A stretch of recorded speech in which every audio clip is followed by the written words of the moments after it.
Todos siempre hemos apreciado los juegos de la saga de Pokémon, jugando y viviendo aventuras, y estoy seguro que, más de uno siempre ha querido tener un Pokémon. ¿Y qué pasaría si te dijese que esto es posible, en otro mundo? He visto varios vídeos o posibilidades, donde explican que los Pokémon existirían desde el inicio de los tiempos, pero, en este vídeo vamos a ver una posibilidad distinta, un mundo, donde los Pokémon aparecieron en nuestra sociedad después de un tiempo y no que existiesen desde siempre. Bienvenidos a el prólogo de este fanfic, escrito por mí y mi mejor amigo Abraham Méndez, bienvenidos a Pokémon Trainers.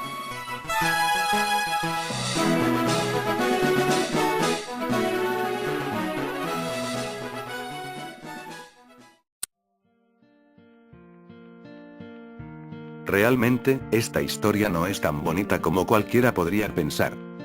La aparición de los Pokémon ocurriría al término de la Segunda Guerra Mundial, con el lanzamiento de la bomba nuclear que impactó con Hiroshima y Nagasaki, pues días antes de estos lanzamientos, se había dicho por las noticias que la noche que posteriormente sería la noche después del impacto, se podría apreciar una hermosa lluvia de meteoros. Pero eso fue un error de cálculos. Pues en plena luz del día, cuando las bombas fueron lanzadas, varios meteoros de 30 metros cayeron a lo largo y ancho de todo Japón, incluido en Hiroshima y Nagasaki.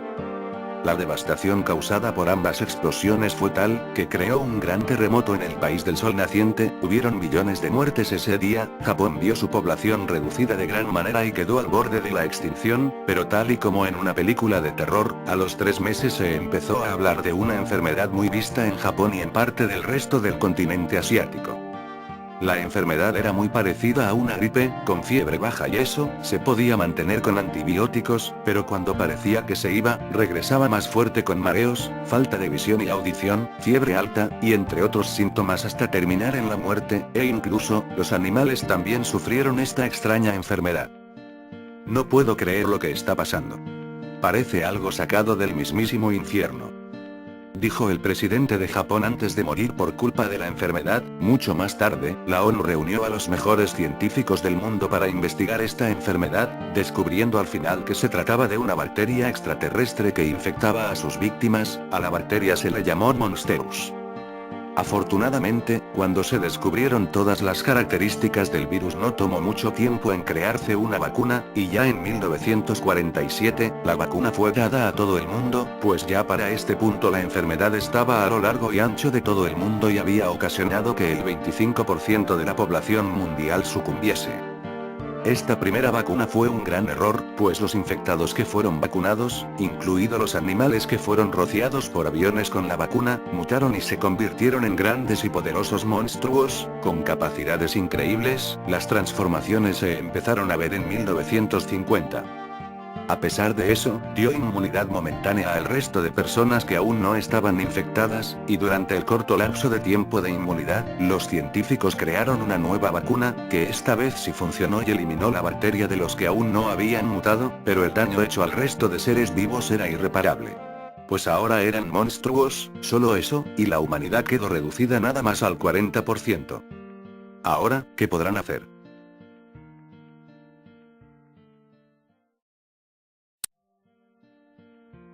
La bacteria Monsterus era una bacteria capaz de devorar lo que sea y adaptar sus propiedades tras devorarlo. De esa forma, es que la misma fue capaz de absorber la radiación de las bombas nucleares y también absorber la que es conocida en la actualidad como la primera vacuna. Era una enfermedad que entraba por las vías respiratorias y poco a poco se extendía a todos los órganos del cuerpo, para empezar a corroerlos y fortalecerse. La enfermedad tenía 3 etapas. La primera etapa era igual que una simple gripe: dificultad para respirar, fiebre media, estornudos y flema. La segunda etapa era más fuerte, con fiebre de hasta 40 grados, mareos intensos, vómito, diarrea, gripe, dificultad para ver y la pérdida de la audición. Y la última etapa hacía que las personas vomitaran sangre, y la fiebre se elevase a 43 grados. La gente normalmente moría desangrada, por la gran cantidad de sangre que podían llegar a perder vomitando. Lo peor del caso es que los remedios convencionales, que parecían poder pararla, solo la detenían un tiempo mientras la misma mimetizaba los remedios para hacerse más fuerte. Por su increíble capacidad de adaptarse a cualquier cosa, a esta bacteria se la llamó virus monstruo. La primera vacuna fue un experimento que juntaba medicinas fuertes y las adaptaba para que pudiesen funcionar, incluso, contenían un químico capaz de reestructurar la genética. Pero esto fue un gran error. Pues al cabo de 3 años, cuando la enfermedad parecía haber desaparecido, se empezaron a efectuar mutaciones por parte de animales, plantas y personas. Mutaciones que los dotaban de unas grandes capacidades físicas y hacían que desarrollasen órganos capaces de crear fuego, electricidad, etc., también hacía que pudiesen adaptar su cuerpo fácilmente a cualquier situación mediante una metamorfosis conocida en la actualidad como evolución. También tenían un crecimiento acelerado y podían vivir mucho tiempo.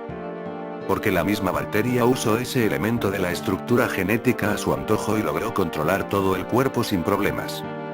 En algunos casos, los dotaban de increíble inteligencia, en otros los hacía literalmente máquinas indestructibles y en otros les proporcionaba un gran tamaño y poderes de fuego o cualquier otro elemento. A estas criaturas se les llamó monstruos.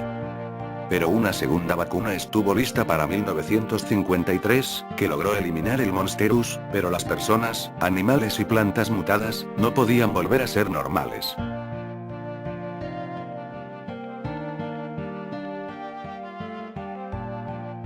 Los pocos países que se mantenían en pie, comenzaron una guerra contra los monstruos, una guerra en la que los humanos se encontraban sin ventajas, pues los monstruos eran imparables. En 1960, un hombre japonés de 40 años llamado Sakimura Ukido, había desarrollado la primera versión de una poderosa arma.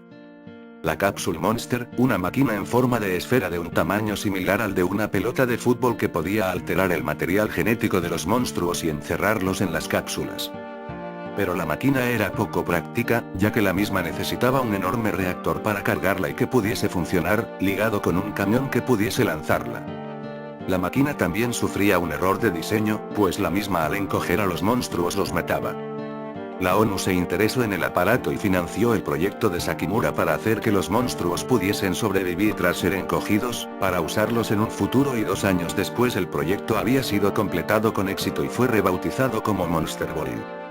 Los monstruos empezaron a alejarse de las ciudades, y los que no se alejaban, se adaptaban para vivir en ellas sin que nadie se enterase de su existencia. Tras esto, la ONU creó una organización llamada OMM, la cual se encargaría de ocuparse de todos los problemas relacionados con los monstruos en el mundo, y la primera acción de esta organización, fue hacer que cualquier persona pudiese tomar monstruos para convertirlo en un deporte.